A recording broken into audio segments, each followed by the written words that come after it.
Saudara-saudari sekalian, salam damai sejahtera dalam kasih Tuhan dan selamat berjumpa kembali dalam edisi renungan hari ini.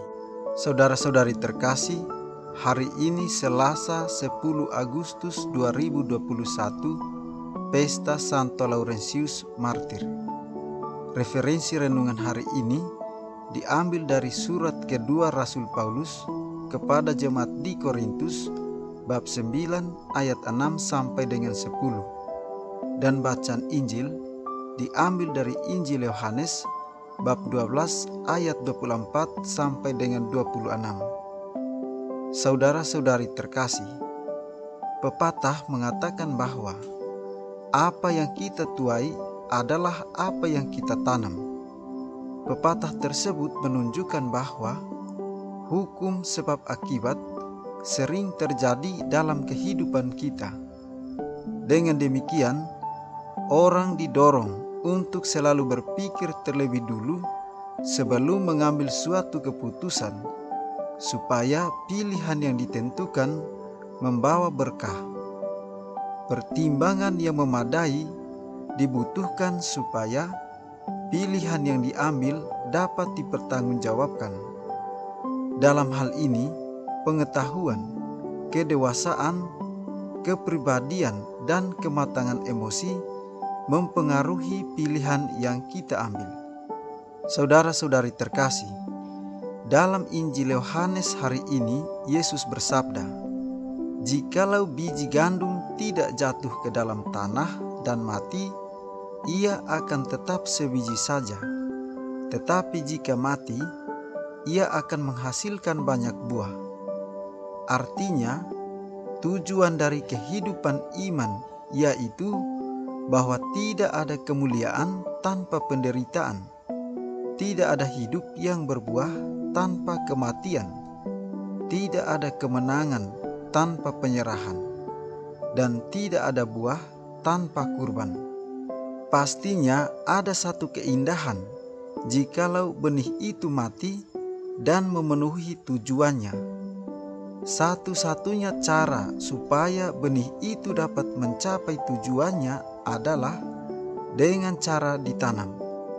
Ini merupakan hal yang sangat lazim kita ketahui dalam dunia pertanian, dan bahkan dari satu biji benih yang ditanam akan menghasilkan banyak buah. Sebab biji tidak akan efektif dan berguna jikalau tetap disimpan dan tidak ditaburkan di tanah. Namun ketika benih itu ditaburkan di tanah, ditanam, maka kelamaan ia akan bertumbuh dan berbuah. Saudara-saudari terkasih, hanya dengan mengorbankan hidup, orang akan mendapatkan hidup itu. Sebaliknya, orang yang mencintai hidupnya seringkali didorong oleh dua macam tujuan, yakni oleh nafsu mementingkan diri sendiri dan oleh keinginan untuk rasa aman. Dari sini kita mendapatkan satu pemahaman bahwa orang perlu membiarkan diri untuk ditanam seperti benih di dalam tanah. Tindakan menanggalkan kepentingan diri berarti mau untuk menjadi pribadi yang menghasilkan buah, mau untuk berkorban, dan mau untuk berbagi kehidupan. Pada titik ini, kasih yang sesungguhnya akan tampak.